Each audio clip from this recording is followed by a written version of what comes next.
Bonsoir à tous. Merci à tous d'être venus. Vous avez affronté la pluie, les grèves. Donc, on sait que c'est une séance un peu particulière. On a décidé quand même de maintenir cette séance où nous avons le plaisir d'accueillir Elisabeth Renaud du Musée d'art et d'histoire de Saint-Brieuc qui nous fait le plaisir d'être là. Et encore plus, c'est vraiment une séance un peu particulière qui était normalement prévue Paris Musée, mais pour différentes raisons, elle n'a pas pu se faire. Et donc, Elisabeth Renaud, qui est actuellement à l'INHA pour 2 ou 3 mois, 2 mois et demi dans le cadre de ses recherches, nous fait le plaisir donc de présenter les actions qu'elle mène avec son équipe au sein du musée d'art et d'histoire de la ville de Saint-Brieuc, et intitulé sa présentation de l'Open Data Museumix. Et le petit carnet, on va dire, cahier des charges qu'on lui a gentiment proposé, c'était d'évoquer toutes les actions que le musée de Saint-Brieuc fait depuis assez longtemps finalement. C'est un musée qui est assez précurseur dans cette politique d'ouverture, à la fois dans les ouvertures de contenu et aussi dans l'ouverture dans la pratique métier au sein d'un musée. Donc fera un petit panorama des pratiques ouvertes qui transforment le musée. Donc comme à chaque fois, la séance se déroulera de la manière, on va dire, traditionnelle pour ceux qui connaissent lundi numérique, environ 3/4 d'heure de présentation d'Elisabeth, et ensuite un temps d'échange d'environ une vingtaine de minutes. Merci beaucoup et encore merci. Merci effectivement à tous et à toutes d'être présents ce soir. Comme plus fort, vous m'entendez peut-être je vais rapprocher. Je tiens tout d'abord à remercier effectivement l'organisation et l'Institut national d'histoire de l'art, tout particulièrement Antoine Courtin, que nous avons sollicité en région Bretagne aussi pour venir nous voir et avoir un échange autour de ces questions liées data et musée et plus largement numérique. Remercier effectivement puisque je suis aujourd'hui à l'INHA dans le cadre du département de recherche et d'études avec une bourse de recherche, donc c'était aisé de pouvoir remplacer au pied levé. Alors vous m'excuserez, c'est un diaporama qui va essayer de vous montrer un petit peu ce que nous portons comme initiative au sein du musée d'art et d'histoire de Saint-Brieuc. C'est un diaporama assez condensé de façon chronologique, ce qui me semble être le plus peut-être pertinent pour montrer comment effectivement on arrive à transformer, à hybrider, c'est un terme que vous verrez qui reviendra régulièrement dans mon propos, donc sur les pratiques ouvertes qui transforment véritablement le musée. Ce format des lundis du numérique que nous regardons avec beaucoup d'attention grâce aux captations vidéo, donc ce sera le cas ce soir également, c'est vraiment important, intéressant, et l'idée c'est plutôt qu'on soit dans un échange et dans des questionnements. Alors j'ai essayé de nourrir au maximum avec des images fixes mais aussi des images animées. On a fait les tests là, à l'instant, c'est vraiment avec des adresses et des liens pour pouvoir les récupérer et surtout pouvoir voir. Alors c'est ma voix, je suis là ce soir, mais avant tout c'est une équipe et effectivement on essaye d'être présent sur des plateformes, sur les réseaux pour évoquer ce que nous portons et ce qu'on partage en région Bretagne. Alors peut-être que pour présenter le musée d'art et d'histoire de Saint-Brieuc, c'est déjà replacé là où il se situe, à savoir en Bretagne, sur cette côte nord bretonne. Donc Saint-Brieuc, c'est une ville-préfecture, 46 000 habitants, et qui est à 2h05 de Paris. Encore aujourd'hui, même avec les grèves ce matin, ça fonctionnait à 2h05. Dans le département des Côtes-d'Armor, nous avons 3 musées avec l'appellation Musée de France, le musée de Dinan, Lamballe et Saint-Brieuc. Donc voilà, vous voyez un peu la répartition géographique sur la région Bretagne. Il y a une disproportion par rapport aux autres départements, que ce soit le Finistère, le Morbihan et l'Ille-et-Vilaine. Le musée d'art et d'histoire, rapidement pour replacer, il prend corps pour la première fois en 1888 au cœur de ce que nous avons aujourd'hui et ce que nous appelons aujourd'hui la salle des mariages, donc vraiment dans l'hôtel de ville de Saint-Brieuc, avec des espaces très distincts. Donc celui-ci, vous voyez, avec un accrochage cabinet de curiosité, avec ce deuxième espace dédié plutôt à la présentation des collections sculptures qui c'est un fonds assez important au musée d'art et d'histoire de Saint-Brieuc. Donc des collections beaux-arts, sculptures, peintures, collection géologique qui était le fond. Il va connaître ensuite plusieurs phases de fermeture, de réouverture, et verra vraiment un recentrage de son projet avec une figure que vous connaissez très certainement, avec René-Yves Creston, compagnon de Georges-Henri Rivière, qui tous deux vont venir en Bretagne, notamment réfléchir sur cette salle des mariages à Quimper, et bien sûr sur le musée de Bretagne pour sa réouverture. C'est Pascal Aumasson, conservateur dans les années 80, donc en 86, qui va en traduire le projet et vraiment ouvrir le musée que nous connaissons aujourd'hui. Je vous en ai mis quelques images avec un musée ici, les galeries permanentes, c'est-à-dire la partie du musée permanent. Le tout est relié par une cour et vous avez un deuxième bâtiment avec les expositions temporaires, donc une programmation d'expositions temporaires tout au long de l'année sur donc 500 mètres carrés qui permettent de re-questionner, de retraduire les questionnements contemporains par rapport aux collections permanentes que nous présentons de façon pérenne. Alors c'est un musée, quand il apparaît dans les années 80, qui est assez novateur, puisque c'est un musée de synthèse qui s'attache au 19e siècle, et notamment sur le département des Côtes-du-Nord, puisque le département des Côtes-d'Armor a changé de nom fin des années 80, début des années 90. Alors on s'attache à dire que le musée souhaite étudier la diversité de l'évolution des cultures rurales et urbaines, de nos plus lointains ancêtres jusqu'à aujourd'hui, questionner les images qu'on crée et qu'on retient. Voilà, c'est vraiment ce que on essaye de porter haut et fort avec l'ensemble de l'équipe.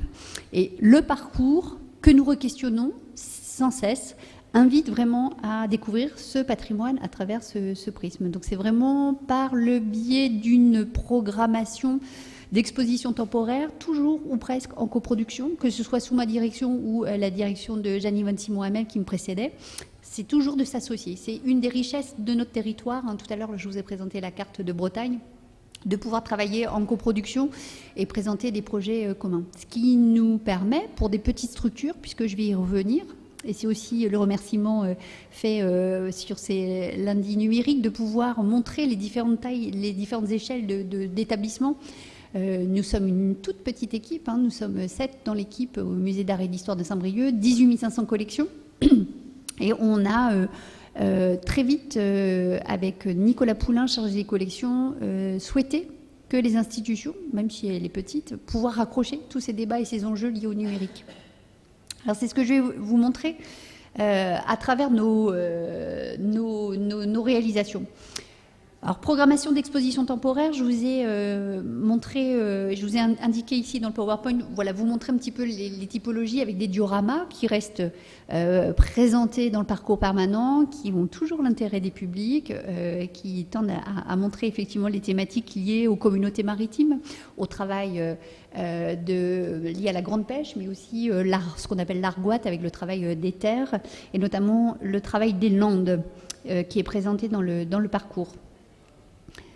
Exposition, je vous ai sélectionné celle-ci puisqu'elle date de l'année dernière. Cette année, nous n'avons pas réalisé d'exposition temporaire, je m'en expliquerai. Cette exposition qui s'appelait Sortie de réserve, puisque le musée d'art et d'histoire de Saint-Brieuc a dû faire face à une infestation d'un insecte xylophage, le Lictus, et nous avons choisi, donc dans la maison avec l'Institut national du patrimoine et notamment la section avec les conservateurs-restaurateurs, on a choisi de travailler en partenariat avec la Fédération française des conservateurs-restaurateurs. On l'entend régulièrement dans les journées de partage, des journées d'études. Les collègues conservateurs-restaurateurs nous disent c'est bien à chaque fois on intervient chez vous, dans les musées, vous nous sollicitez pour une présentation auprès des amis du musée, des actions que nous avons pu réaliser en restauration, mais voilà, souvent c'est compris ou pas compris dans le devis, etc. Donc on a souhaité, avec la collectivité Ville de Saint-Brieuc, rendre lisible et visible au public notre problématique d'infestation.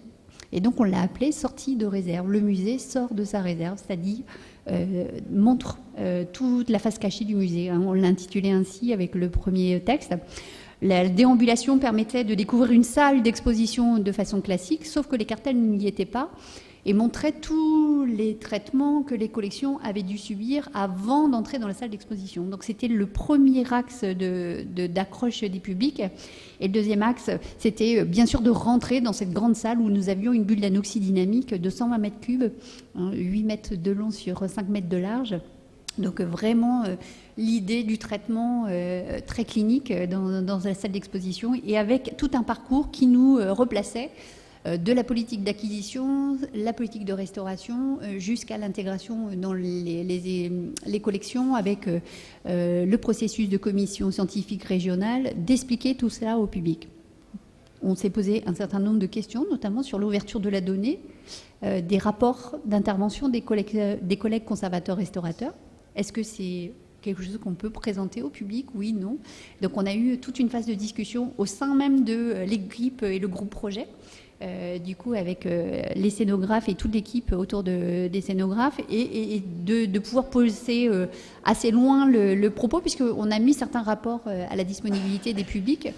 Un public estival, très très intéressé par ce que nous montrions, et très dans la sollicitation, notamment dans les rendez-vous publics. Ici vous voyez Iriane Néré, qui est en charge de toutes les actions liées au développement des projets d'éducation artistique et culturelle, et vous le voyez avec un mur des catastrophes qui faisait drôlement écho avec les événements, et notamment l'incendie de Notre-Dame, puisque nous avions choisi des articles de presse sur des catastrophes liées à des incendies, liées à des problématiques d'infestation dans des institutions culturelles complices, à qui nous avions demandé la possibilité de pouvoir présenter. On pourrait rajouter aujourd'hui, malheureusement, l'incendie de Notre-Dame. Voilà, juste vous montrer une politique d'exposition que nous menons. Cette année, nous n'avons pas porté à la connaissance des publics une thématique d'exposition, puisque nous sommes toujours sur ce chantier des collections, avec de véritables enjeux. Nous sommes 2 en scientifique pour y travailler. Donc on essaye de mettre le curseur pour répondre à toutes ces exigences. Sur les aspects d'ouverture des données, je vais revenir peut-être sur un contexte territorial, puisque Antoine Courtin l'a précisé. Effectivement, c'est un musée qui est sous régime municipal, donc sous une gestion de ville. J'ai placé ici ce qui est pour nous les fondements, à savoir les orientations qui sont prises par le conseil municipal. Je les ai avec moi si ça pouvait intéresser certaines personnes, parce que ce sont des outils. Il faut les prendre en tant que tels. En 2014 est présentée une première délibération sur l'ouverture des données publiques pour le SIG, tout spécifiquement pour le SIG. Mais là, on commence à poser la question de l'ouverture de la donnée, et donc on sent une préfiguration là d'une réflexion. Va se constituer un groupe de travail transversal, c'est ce qui est intéressant dans la collectivité, et on va ainsi cheminer et continuer. Donc 2014, et avec ici une expression d'un de nos élus, M. Saïd Bendaraz, adjoint en charge de la proximité du numérique, qui indique que la municipalité suit cette tendance générale. L'information numérique est un bien commun. Cette utilisation par le public est d'intérêt général. Mettons à la portée des citoyens ces données. Donc voilà, on est vraiment là porté par une équipe municipale pour l'ouverture des données. C'est ce qui va nous inciter à travailler justement dans cette question d'hybridation et d'écosystème, à faire venir au musée, avec cette vision de musée comme utilité sociale et un lieu de ressources et un lieu de forum, la communauté wikipédienne, et notamment une journée Wikipédia où on va créer un atelier, c'est-à-dire un atelier de contribution, de rencontre. D'abord, savoir ce qu'est Wikipédia, comment fonctionne Wikipédia, et puis devenir contributeur. Alors bien sûr, ça se passe avec des écosystèmes et puis surtout des communautés en proximité. Donc ce sont les Rennais qui vont venir à notre rencontre à Saint-Brieuc pour mener à bien sur un dimanche, puisque c'est le dimanche 24 septembre 2016, on va opérer cette première journée. Donc l'organisation, c'est dans la salle d'exposition temporaire. Lorsque nous ne présentons pas d'exposition, on va aménager ces espaces. Alors, elles sont intéressantes, ces photos, puisque vous voyez la première communauté, à savoir les Wikipédiens, juste devant, au premier plan. Puis en arrière-plan, nous avions souhaité hybrider avec les amis du musée. Et donc, Voilà pour la première journée. Alors, c'était dans le cadre d'un week-end de prise de photos, notamment de photos Wikitex 22. Donc, ils sont venus dans le département des Côtes-d'Armor pour faire une campagne photographique, et notamment au musée. Chronologiquement, nous arrivons en 2016 où la ville de Saint-Brieuc prend une autre délibération avec l'ouverture des données publiques et notamment les licences d'utilisation, c'est-à-dire le groupe de travail mis en place dès 2014, transversal, à savoir direction des affaires juridiques, la direction mutualisée des ressources informatiques, et puis des contributeurs, notamment dans le champ culturel, bibliothèque et puis musée.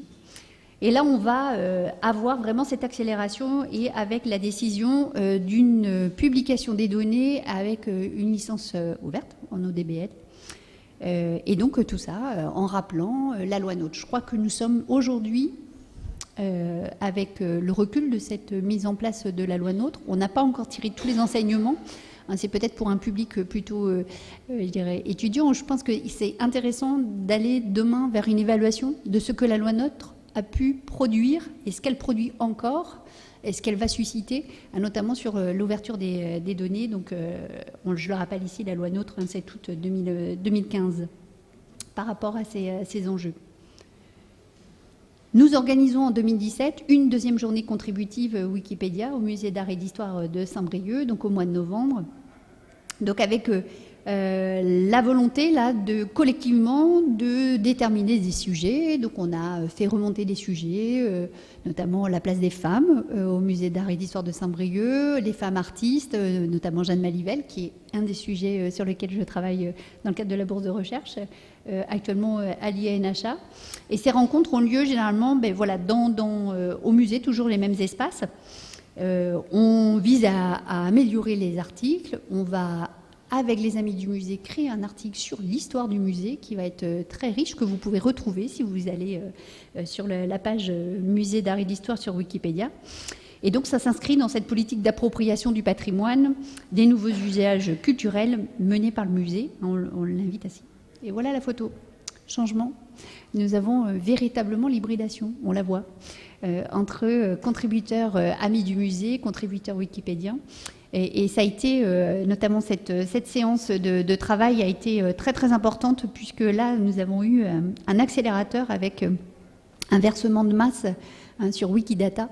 Et donc là, ça a été pour nous un accélérateur. Donc ça, c'est vraiment très important.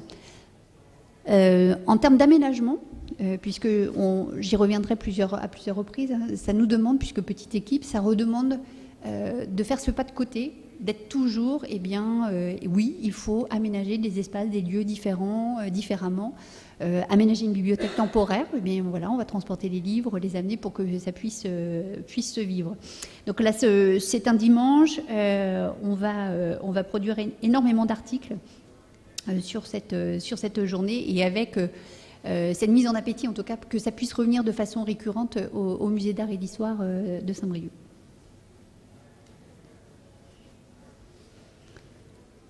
Donc, gestion et valorisation des bases de données et de la data, projet de création en lien avec le numérique, projet de valorisation, des outils de production de données, une meilleure connaissance des réseaux et des champs des possibles, une meilleure appropriation ou visibilité dans les réseaux. Ça reste notre grille de réflexion et ça va devenir le point central. En fait, on va réaxer tous nos investissements, nos interconnaissances d'écosystèmes et d'écosystèmes professionnels autour de cet axe pour développer nos actions.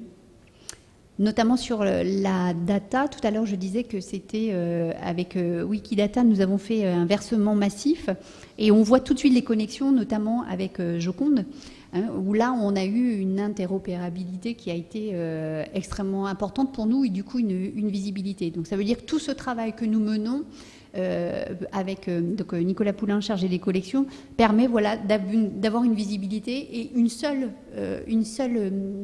phase de traitement de la donnée. Nous avons par ailleurs, dès 2011, acquis un outil de gestion des collections que nous avons en interne, et nous n'avons pas choisi à l'époque, pour des raisons financières, le pack web qui nous permettait d'avoir une visibilité. ce qui est intéressant aujourd'hui, puisque aujourd'hui, ça nous repose des questions de comment on peut exister sur Internet. Et donc là, on va, vous avez très certainement en région Bretagne vu et entendu parler du portail des collections du musée de Bretagne, avec ces milliers de collections. Bien voilà, en tout cas, nous, ça nous repose question. On en reparlera tout à l'heure sur l'appropriation des collections par le prisme du territoire. Quelle porte d'entrée, comment travaille-t-on avec fonds des bibliothèques, fonds des archives? Voilà, c'est des questionnements que nous avons en interne. Toujours dans la réflexion, c'est le contexte territorial, avec au même moment l'organisation d'assises et d'ateliers autour du questionnement de la culture à Saint-Brieuc, et donc va être produit un livre blanc pour la culture de façon collective, avec 4 ateliers qui ont été menés entre toute l'année 2015 et jusqu'à l'année 2016. Et donc avec des priorités qui sont indiquées ici: faire de la culture le levier de développement social et de vivre ensemble, faire de la culture un outil d'éducation au service de l'épanouissement individuel, faire de la culture un pilier d'animation dynamique de la ville de Saint-Brieuc, faire de la culture une force d'attractivité et de rayonnement pour le territoire. La ville de Saint-Brieuc fait partie de ces villes retenues pour l'expérimentation du 100% éducation artistique et culturelle. On va y revenir, puisque ce sont des applications importantes dans l'organisation même de la structure. Ici, c'est une partie de l'édito de notre adjoint à la culture, Christian Daniel, qui indique qu'une politique culturelle doit aussi prendre en compte deux traditions d'action avec lesquelles elles doivent trouver leur juste équilibre, à savoir la démocratisation culturelle et la démocratie culturelle. Et donc c'est bien sur cet axe de faire avec les publics où on va travailler plus largement. Et à la fois, nous avons au même moment... on connaît des restrictions budgétaires importantes, et notamment avec une suppression de postes, notamment celui du service des publics.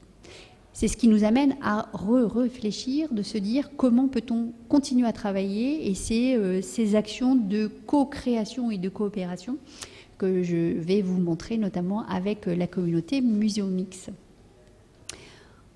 Le premier axe a été les collègues du musée de Bretagne qui, en 2015, vont organiser Muséomix. Et on va solliciter la collectivité ville de Saint-Brieuc pour que soit reconnu ce temps comme un temps de formation pour Nicolas Poulain, chargé des collections, puisse y participer. Et ça, je crois que c'est vraiment important. Je le dis, je le redis, c'est possible. Ça a été le cas avec notre service de formation, ce qui est extrêmement important et je pense à re-questionner, puisque je le dis régulièrement lorsque je m'exprime, mais Muséomix n'est pas qu'un événement, c'est vraiment autre chose. C'est véritablement ce lieu laboratoire de rencontre, d'incubation qui permet de co-construire pour demain. En 2016, le musée de Saint-Brieuc organise un muséo sprint. Donc ça veut dire qu'on va d'abord se former, on voit comment ça fonctionne, et puis sur une journée de laboratoire, comment est-ce que ça peut être hybridé dans une toute petite structure. Donc on va faire ce test-là. Et donc en 2018, le musée va organiser, en s'associant avec une autre institution, la Villa Rouennec, qui est un site départemental du Conseil départemental des Côtes-d'Armor. Et on va porter le Muséomix 3 jours, donc l'événement international en novembre l'année dernière. Donc voilà, on voit bien toutes les phases, tout ce par quoi il faut passer pour pouvoir amener l'ensemble des équipes, l'ensemble de l'institution, très élargie, puisqu'il faut aussi la direction des affaires culturelles emmener pour pouvoir porter. Donc Muséomix, je ne sais pas si pour tout le monde, voilà, c'est clair, j'ai cru voir des questionnements, surtout il ne faut pas hésiter à me solliciter. Et en échangeant avec Antoine Courtin, j'ai décidé d'intégrer des vidéos. Donc vous allez voir tout de suite une vidéo qui va vous montrer un petit peu ce que nous avons porté pendant 3 jours. Donc Muséomix naît en 2011 au Musée des Arts Décoratifs et va connaître, voilà, va essaimer et aujourd'hui à l'international, puisque l'année dernière, au même moment, pour la première fois, Muséomix arrivait au Sénégal. Il y avait Zagreb qui était au même moment que nous. Nous avions les collègues du Musée des Beaux-Arts de Lille. Donc c'est toute cette émulation au même moment, sur le même week-end, où on va voir ce remix des musées. Donc Muséomix, c'est un dispositif au service des communautés muséales, de la médiation, de la diffusion de la culture. Dans cet esprit, l'équipe de Muséomix Ouest, parce que du coup, il y a des organisations par région, et donc Muséomix Ouest souhaite faire la promotion des participants, des projets, de l'ambiance, voilà, en diffusant largement l'événement. Donc c'est ce que je vais vous montrer avec une vidéo. Et donc on a des règlements, et donc là j'ai mis une petite partie de la charte et l'annexe, puisque dans ce cadre, on autorise l'équipe à diffuser les projets sur lesquels j'ai travaillé durant le Muséomix, en particulier pour la communication autour des prochains événements. Ça veut dire que nous sommes bien en open source. Tout ce qui est créé est réutilisable. Donc depuis 2011, on imagine la banque de données, la banque de prototypes, la banque de nouvelles interactions envers les publics qui existent. Et donc tout ça, c'est en curiosité, il faut aller voir sur le site internet de Muséomix. Donc le leitmotiv, c'est Muséomix People Makes Museum. Sur l'organisation de la journée, de la première journée en 2016, donc c'est toujours le musée d'art et d'histoire. Lorsqu'on s'engage dans un dispositif de Muséomix, il faut faire ce pas de côté, de se dire qu'il faut laisser le flanc aussi à la critique, puisque ce sont des usagers, des publics, pas forcément des professionnels. Je peux être bricoleur, je peux être codeur. J'ai un intérêt pour la médiation, mais j'ai un intérêt pour l'histoire, pour le contenu, et j'ai envie de contribuer. Donc je viens donner du temps. C'est tout comme les Wikipédiens, c'est-à-dire de dire j'ai du temps, je veux le consacrer au patrimoine, et je viens sur cet espace-temps contribuer. Donc là, vous voyez la constitution des équipes, les rencontres et ce que nous mettons à disposition. Et c'est bien ce leitmotiv que nous avons, c'est de musée, c'est bien le musée qui met à disposition des muséomixeurs l'ensemble de ses ressources patrimoniales et documentaires, lieux d'archives, photographies, films d'amateurs, mémoire orale, création, témoignages historiques, patrimoine scientifique. Voilà la matière à remixer. Et donc, en échangeant avec Nicolas Poulain, on trouvait que cette image de la clé des musées, c'est vraiment l'axe numéro 1 de l'ouverture de la donnée. Ce sont des clés USB avec les collections qui sont dans le domaine public ou dont on a géré les droits moraux et patrimoniaux. Donc voilà l'axe 1, c'est-à-dire je donne cette clé et à vous de créer. Donc on l'a appelé ainsi, ce tableau, les clés du musée, avec cette idée de la réappropriation. Est-ce qu'on engage véritablement à réapproprier ?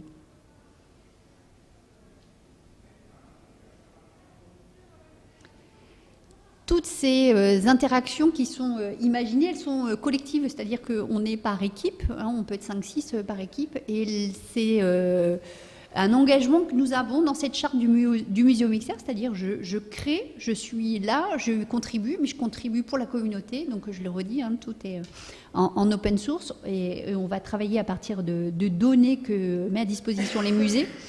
Et c'est ce qui a été notamment le cas en 2015 au Musée de Bretagne. Une interaction a été créée, un dispositif que vous pouvez retrouver, qui s'appelle Braise à gratter, un espace de débat assez iconoclaste, qui permet de revenir questionner une partie du musée.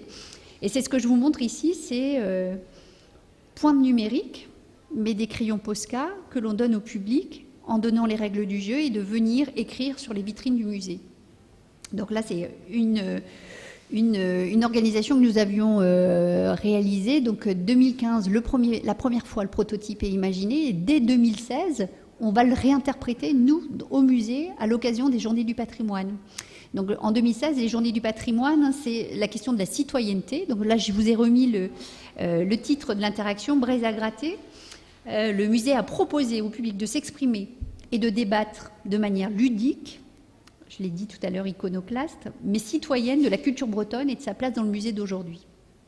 Donc à travers des interventions physiques et numériques, les visiteurs ont pu interagir entre eux et avec l'équipe du musée sur la thématique proposée, mais également, et c'était là l'aspect numérique, avec les visiteurs du musée de Bretagne. Le musée de Bretagne est à 80 km, 100 km de Saint-Brieuc. Et donc, ils expérimentaient au même moment, dans le même temps, ce débat. Donc, cette médiation expérimentale s'appuie sur le dispositif donc Bresa-Crati, conçu en 2015 et réactivé.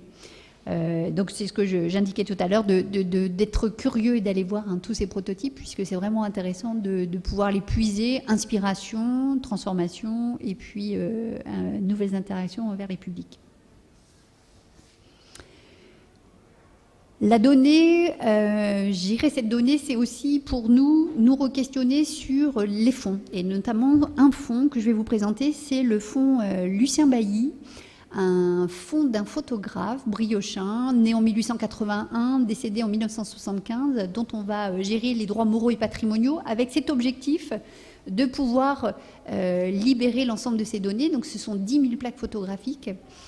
Et de se reposer la question, comment transmettre au public le plaisir qui est le nôtre d'avoir 10 000 plaques photographiques d'un photographe professionnel, donc c'est de la photo de studio, où toutes les familles briochines vont passer et être photographiées, et comment réussir à traduire, en dehors du média exposition, ces croisées de visages, les thématiques, les métiers représentés, et de là où il photographie en fait.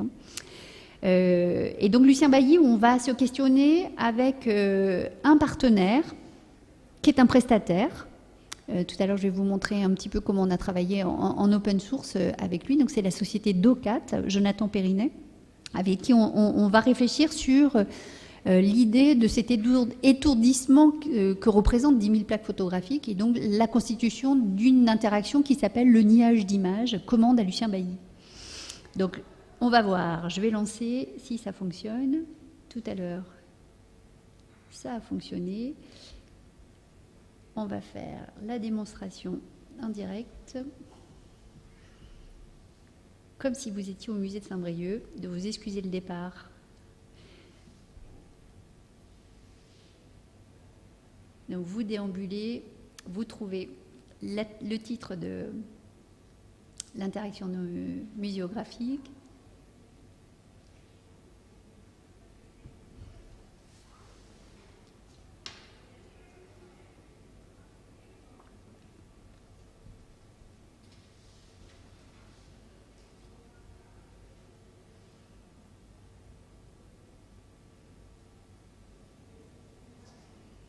Et là, vous voyez l'écran qui donne cette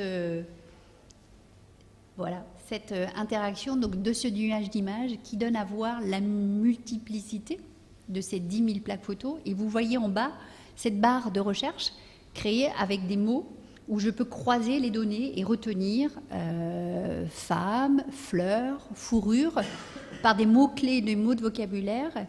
Et tout ça, ce travail a été réalisé grâce, puisque je le redis, nous sommes deux en scientifique, grâce aux amis du musée. Donc dans l'hybridation que nous avons pu opérer avec les journées Wikipédia, nous sommes allés plus loin dans l'interconnaissance que nous avions les uns des autres, et notamment de reconnaître toute cette connaissance du territoire que les amis du musée peuvent avoir. Et donc tous les 15 jours, les amis du musée viennent travailler avec nous, notamment sous la direction de Nicolas Poulain, chargé des collections, pour une chaîne opératoire que nous avons réalisée avec Gwenola Fury, qui est conservatrice restauratrice en photographie, de savoir toute la chaîne opératoire pour arriver jusqu'au nettoyage de la plaque de verre, la numérisation. Donc aujourd'hui, sur les 10 000 plaques de verre, nous sommes à plus de 5 000 plaques de verre numérisées, et donc on vient nourrir cette borne interactive pour que les publics puissent découvrir. Et nous allons jusqu'à cette création. Alors c'est pas l'inventaire qui est issu de notre logiciel de gestion d'inventaire des collections. Nous avons une autre application à côté et qui permet de faire cette croisée. Donc nous en sommes à la version 2 du prototypage pour vous montrer. Et donc ça, vous pouvez retrouver cette vidéo sur Wikicommons.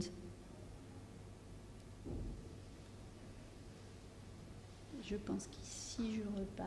Tac.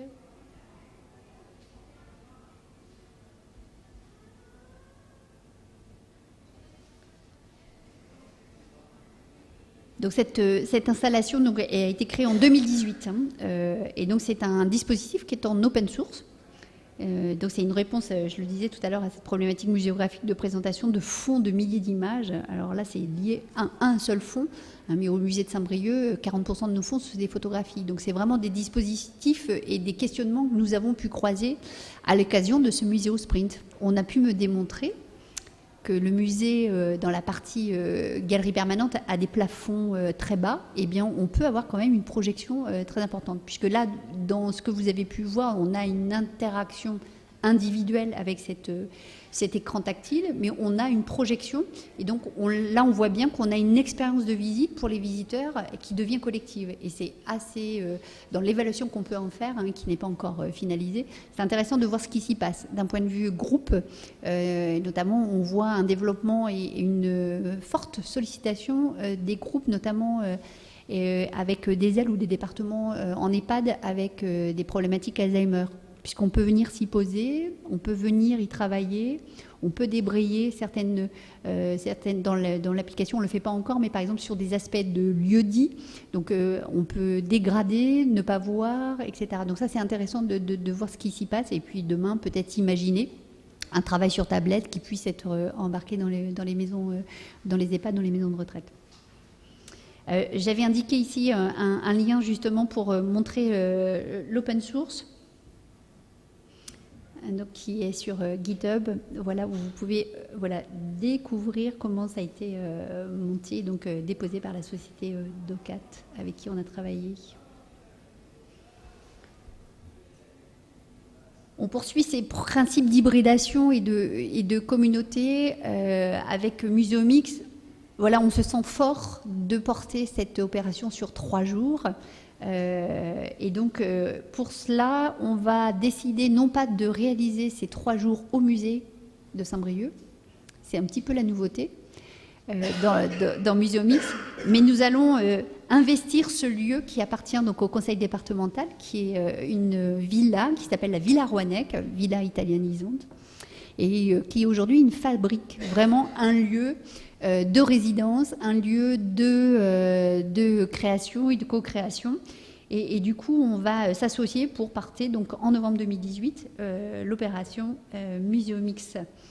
Et donc, je vais vous montrer en vidéo. Voilà, ça dure 3 minutes. Je pense que c'est un bon résumé de voir ce que nous avons vécu.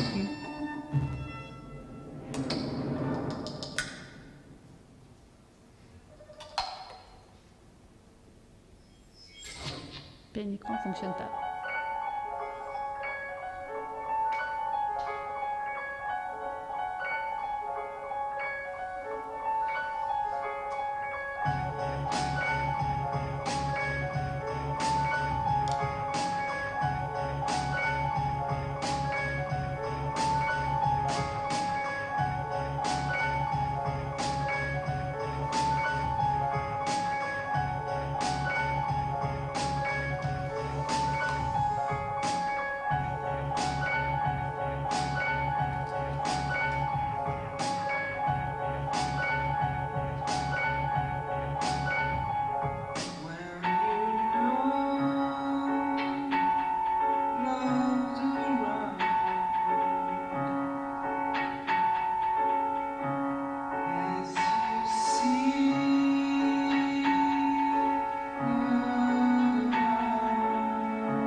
en quelques minutes résumer toute une année de travail, puisque organiser un muséomique, c'est un engagement de toutes les équipes, hein, puisque dans les personnes que vous avez vues filmer, c'est à la fois des participants, mais c'est à la fois nos équipes des deux institutions.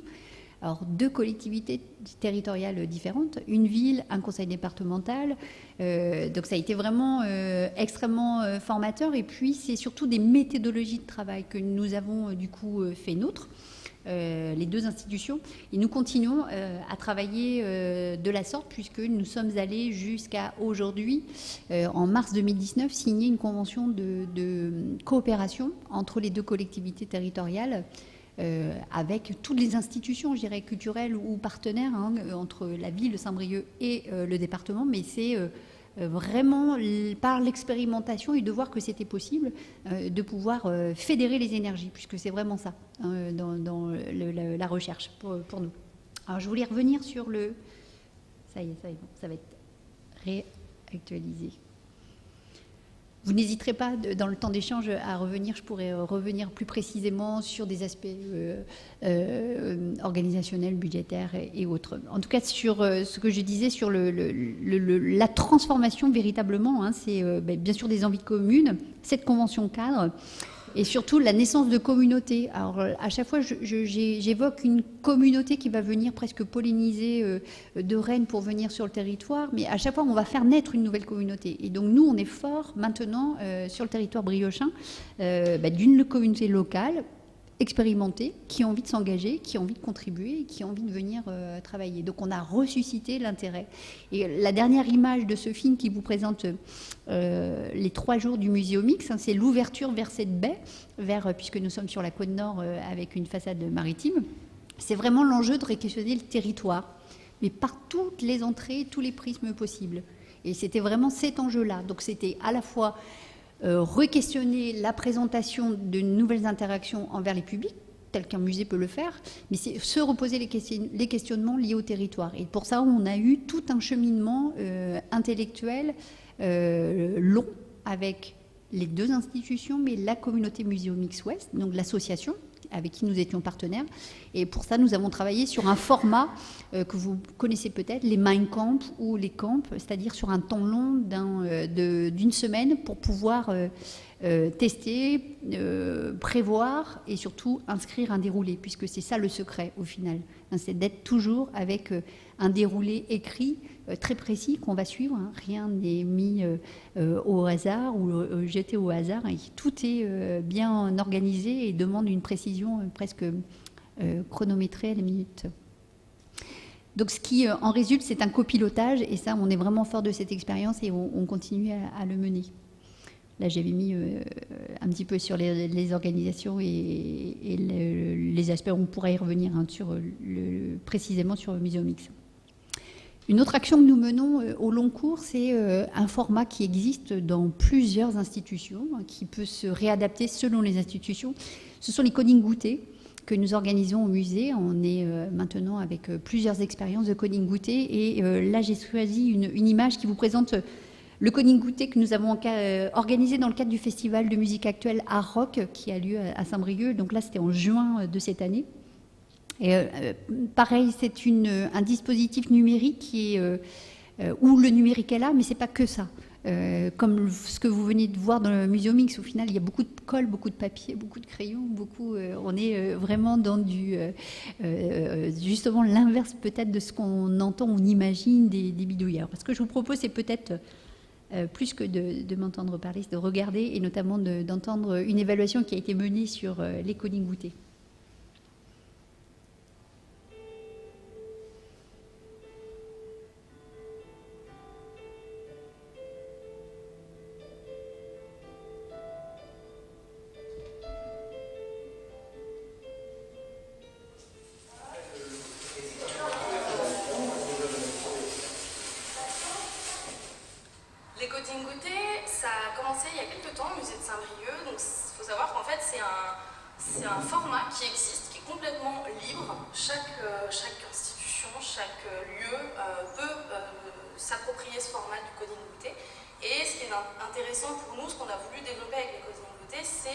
De pouvoir proposer une animation en direction des familles où on vient et on fait quelque chose ensemble dans l'après-midi avec les parents, les enfants, les grands-parents, mais surtout tous ensemble.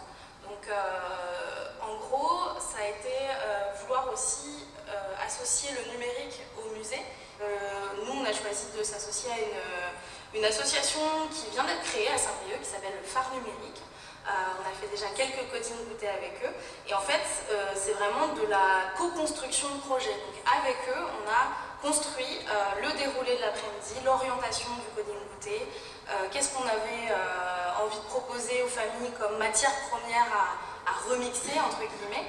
Et finalement, c'est ça qui est intéressant dans la démarche de construction d'un coding goûter, c'est vraiment de le faire en co-construction avec une autre structure. Alors en fait, un coding goûter, du coup, il y a vraiment tout un déroulé qui doit être assez précis, puisqu'on est comme, à peu près comme un format de remix en fait, un format un petit peu comme muséomix, mais très très court.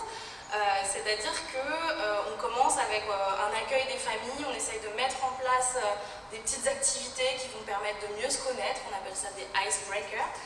Donc des petits jeux pour se mettre en action, et puis après on va découvrir ensemble le sujet du coding goûter, c'est-à-dire que par exemple ça peut être le sujet d'une exposition, ça peut être nous pour les coding goûter qu'on a fait cet été, on les a fait en partenariat avec le festival Art Rock, et du coup on est allé découvrir ensemble l'exposition art numérique que proposait Art Rock qui s'appelait Animals. Donc ça c'était la matière première, et après en fait on revient dans la salle du coding goûter avec les familles et on brainstorm, c'est-à-dire que tous ensemble, on va déterminer ce que l'on a envie de faire.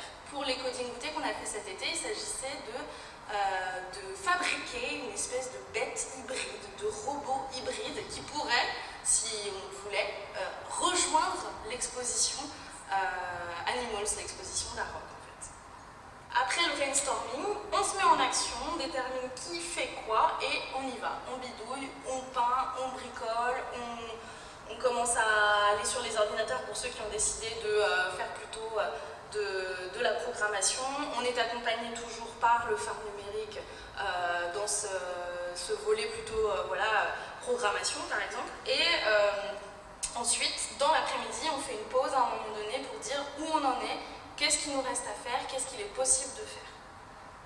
Et ensuite, à la fin de la journée, ce qui est intéressant aussi, ça c'est ce qu'on a développé cette année, c'est d'avoir une sorte de livrable, c'est-à-dire de présentation au public de notre robot animal bidouillé dans l'après-midi. En fait, les coding goûter, pour résumer, c'est un petit peu comme si on voulait créer un Fab Lab éphémère dans un musée.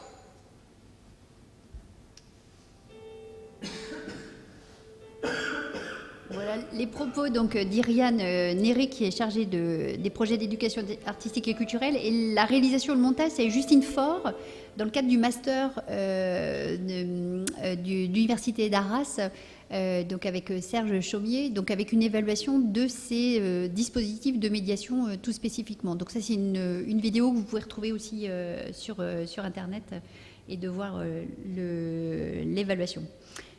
Je transmettrai le PowerPoint avec tous les liens pour pouvoir retrouver les différentes ressources, et peut-être sur des aspects de conclusion, puisque le temps imparti va arriver à sa fin, et du coup de dire, en tout cas, ce que nous infirmons, ce que nous confirmons, c'est que les musées du 21e, en tout cas c'est comme ça que nous l'avons présenté à nos publics dans cette exposition un peu manifeste du 2018 sur sortie de réserve. Selon vous, c'est quoi le musée de demain? Et donc on a récolté toute cette expression de nos visiteurs sur ce dispositif, et on entend et on voit bien que ce sont le souhait de maisons communes ouvertes, accessibles, des lieux de création, des lieux d'innovation. C'est vraiment cette recherche qui nous est sollicitée.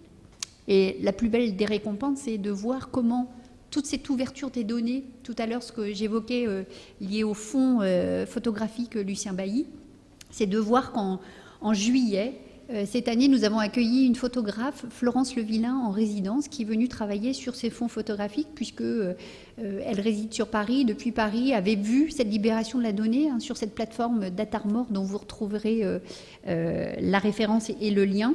Et donc Florence Levillain a suivi les pas de Lucien Bailly, ce photographe briochin, en venant re-questionner le territoire et en refaisant des photographies. Donc ici, vous voyez un de nos amis du musée, Daniel Labbé, qui est pris là en photographie avec une plaque de verre, puisque c'est un de nos amis qui vient nous suivre depuis 2 ans et demi maintenant, hein, donc qui est vraiment habilité, vraiment formé sur tout ce processus.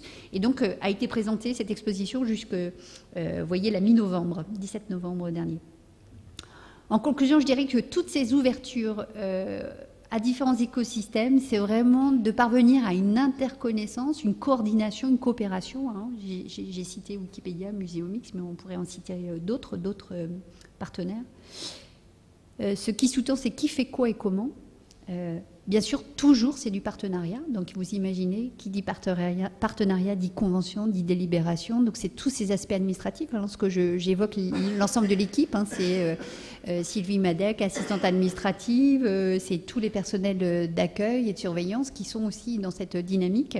Ça veut dire des espaces lab. Donc, ça veut dire aussi un régisseur technique du musée qui est embarqué, Gwendal Monnier, qui est embarqué dans cette aventure, puisqu'il faut réimaginer systématiquement les espaces. Et puis, je l'ai dit à plusieurs reprises, le déroulé. Ça, c'est très important. Ça, c'est vraiment une méthodologie. Bénéfices multiples, une nouvelle visibilité pour le musée sur le territoire. Ça, c'est vraiment quelque chose qui est perceptible. Une meilleure documentation des collections, puisque c'est tout par-delà, des collections et de l'ouverture de la donnée. Une nouvelle relation aux usagers et au public.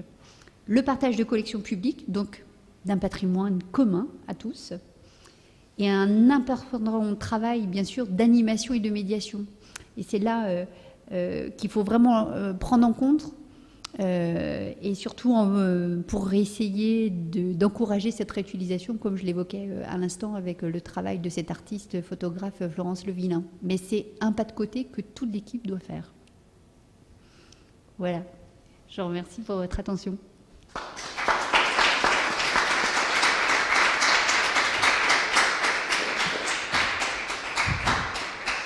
Merci beaucoup Elisabeth pour cette présentation très, très riche et stimulante, et de voir aussi la question question du numérique n'est pas à prendre en tant que telle, et c'est à recontextualiser aussi sur une démarche plus globale. Et on l'a bien vu sur Muséomix, qui a une réputation un peu de geek, mais finalement on en revient finalement à des questions qui sont des questions centrales au sein des musées, au-delà même du numérique. C'est un tout. Je vais laisser la parole à des éventuelles questions dans la salle.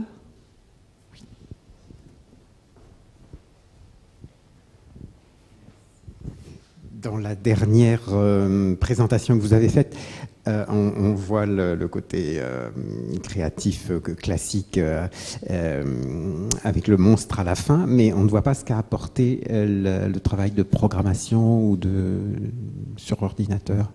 Ah oui, donc du coup on aperçoit un petit moment dans la vidéo, puisque du coup le code, c'est la base, puisque c'est aujourd'hui dans le cursus scolaire de nos élèves, de nos jeunes, dès le primaire, hein, c'est le Scratch notamment, qui est ce code source qui est libre d'accès, gratuit, hein, pour pouvoir apprendre. C'est la base, hein, de la programmation. Donc on a travaillé sur Scratch pour pouvoir, à un moment donné, vous avez vu que ce monstre qui a été créé à la fin clignotait des yeux. Bon voilà, donc c'est vraiment de pouvoir prendre la commande, et c'est l'intérêt de s'associer avec ce festival de musique actuelle, le Festival Aroc, qui a une proposition d'une programmation d'exposition, mais de venir visiter cette exposition et de se dire, attention, c'est encore l'humain qui a la main sur le numérique, et on va vous le montrer avec ce temps long qui est ce format de médiation de coding goûté de 14h à 18h. À 14h, on ne sait pas ce qu'on va créer. À 18h, on ressort avec un animal bot qui a été imaginé et créé. Donc c'est ça qui est ce qui sous-tend. Donc là, c'est vraiment sur ce format.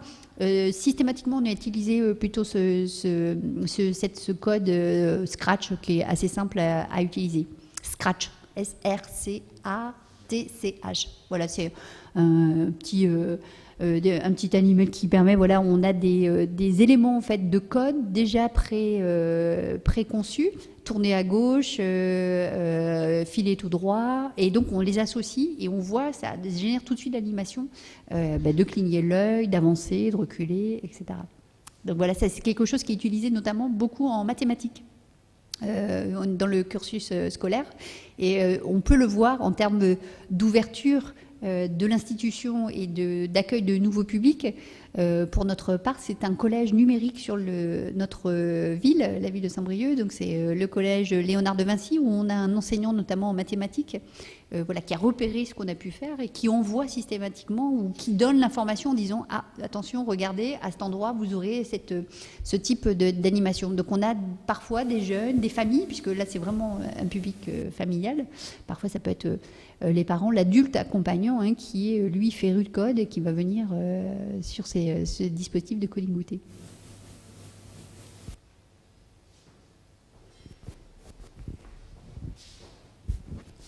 Merci beaucoup. Je voulais vous entendre sur la diffusion des collections, parce que effectivement, on s'attend plutôt à trouver un portail sur le site du musée avec l'ensemble des collections. Et vous, d'après ce que j'ai compris, vous avez choisi d'autres formes de dissémination de ces collections.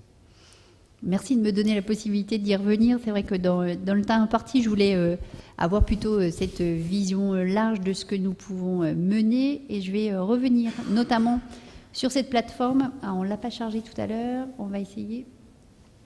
Donc on a, dans le cadre de l'ouverture des données, et très largement à la ville de Saint-Brieuc, nous avons décidé de déposer via Datarmor, cette plateforme donc gérée par le conseil départemental, où on dépose les jeux de données. Alors ça va peut-être pas s'afficher.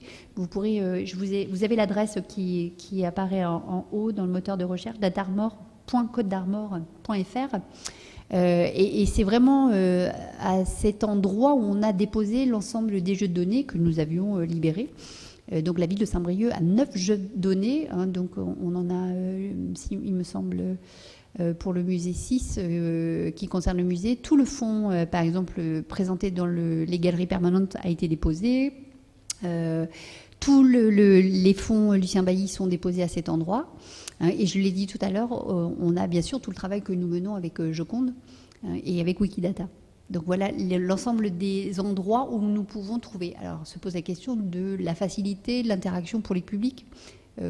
Comment je me repère si je ne suis pas affiliée, puisque c'est vrai que si on va voir le fichier sur Datarmor, c'est assez brut, c'est un tableur.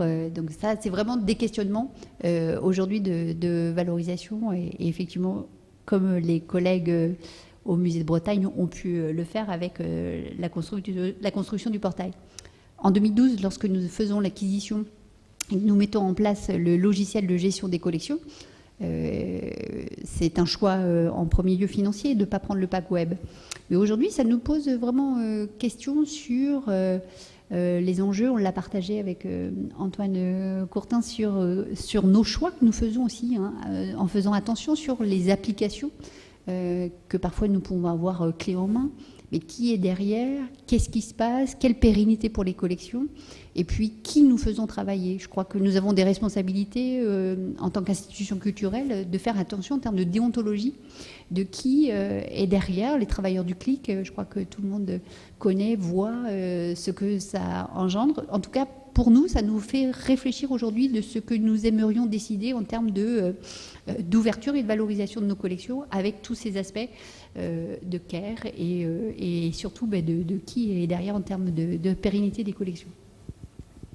Alors voilà, du coup, le temps que j'évoque, voilà l'interface avec notamment Datarmor. On va aller chercher la ville de Saint-Brieuc et vous allez voir les 9 jeux de données que la ville de Saint-Brieuc a libérés actuellement, donc avec une surreprésentation du musée d'art et d'histoire de Saint-Brieuc, puisque nous avons bien sûr testé cette possibilité de montrer voilà, ce que nous possédions. Et donc vous voyez un peu le nombre de vues systématiquement sur les jeux de données. Donc vous avez tout le fond peinture, vous avez l'ensemble des expositions, donc l'historique des expositions, le fond carte postale, le fond Lucien Bailly, donc ce photographe que vous avez pu découvrir rapidement, l'export complet sans images, voilà, de l'ensemble des collections. Alors si on clique,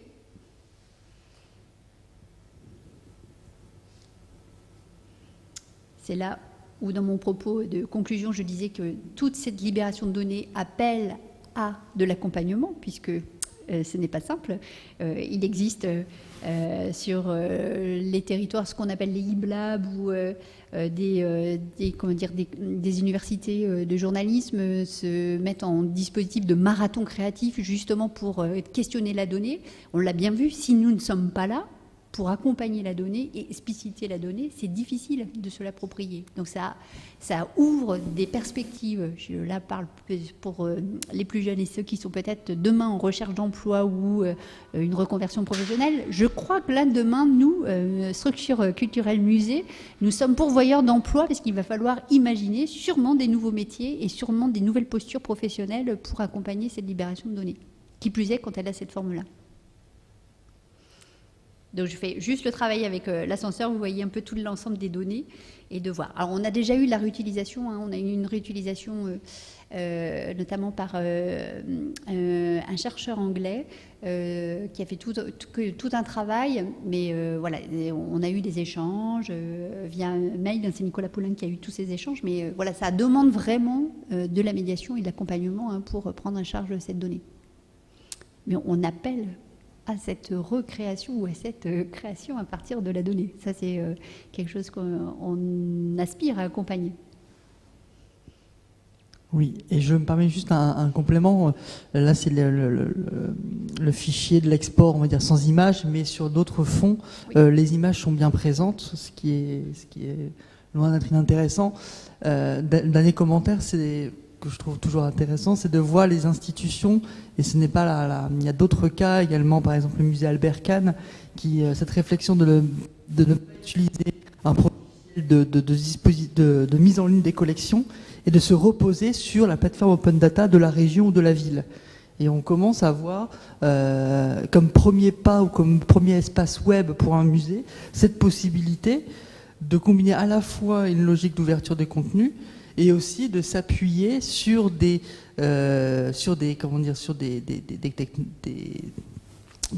dispositifs qui sont portés par la région. Porter, c'est aussi la question de la maintenance. Il faut toujours se poser la question de la maintenabilité des interfaces, des produits. Et c'est vrai que de pouvoir s'appuyer sur quelque chose à l'échelle soit de la ville, soit du département, et pour les musées, et on en voit de plus en plus apparaître de passer par là, mais se pose la question toujours de la médiation. Et peut-être que je me permets juste une question, avant de prendre une dernière question de la salle, sur la question aussi de la médiation des dispositifs numériques in situ. On essaie de voir qu'il y a de plus en plus besoin d'accompagnement in situ, et notamment pour l'interface, pour le dispositif que vous avez mis en place. Est-ce que vous aviez eu des retours de la nécessité qu'il y ait un médiateur pour expliciter l'interface, pour expliciter le pourquoi, et est-ce que ce dispositif il est dans votre parcours permanent? Ça, j'ai pas bien saisi cette info. Tout à fait. Lorsque j'ai lancé tout à l'heure le lien et la vidéo, effectivement c'est dans le parcours permanent. Donc c'est vraiment aussi lorsqu'on s'engage avec des écosystèmes, et notamment pour ce dispositif, avec l'association des amis du musée, c'est j'ai du temps, je veux contribuer au patrimoine, mais c'est du temps qu'il faut valoriser.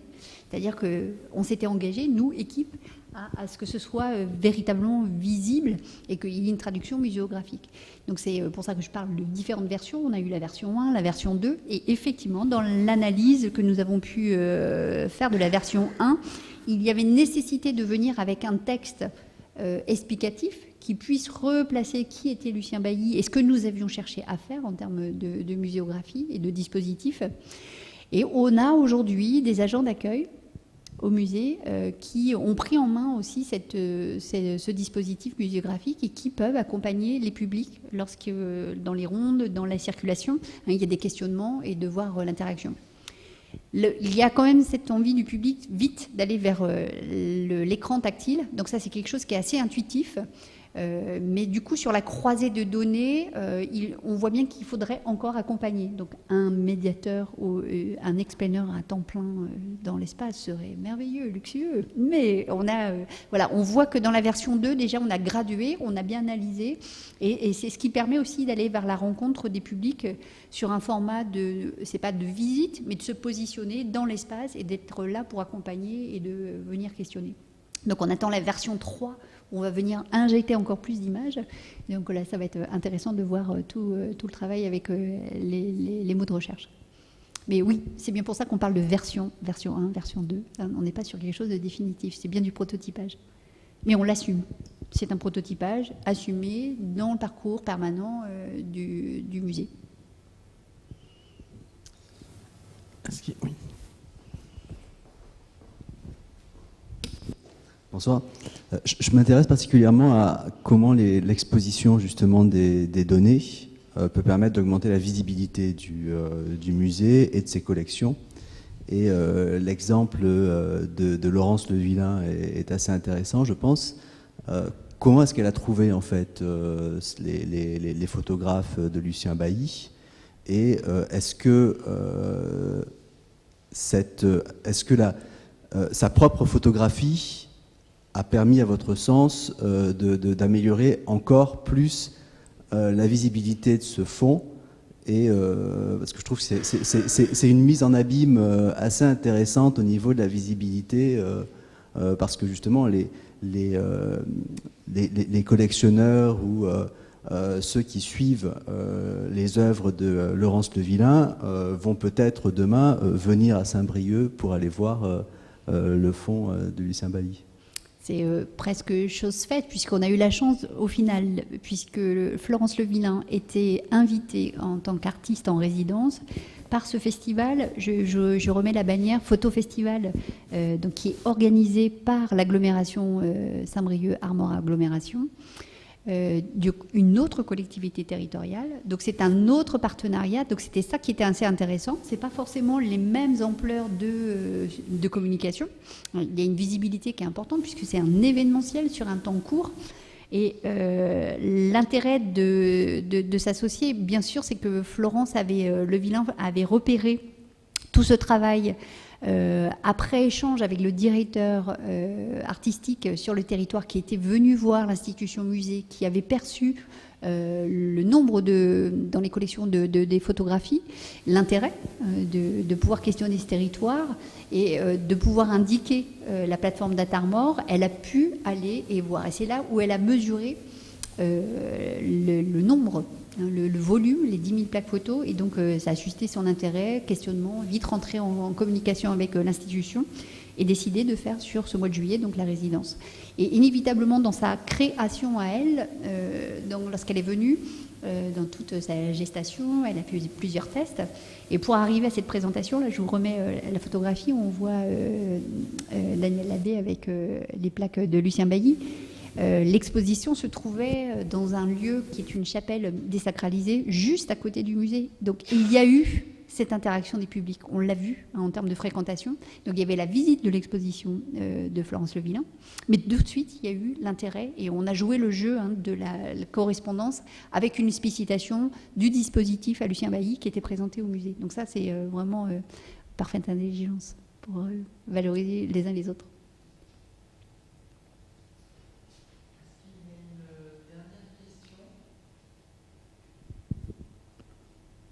Non. S'il n'y a pas eu de dernière question, je te remercie une nouvelle fois pour cette présentation qui est vraiment très intéressante dans le fait de nouer l'ensemble de ces partenariats avec le Photo Festival, les écoles.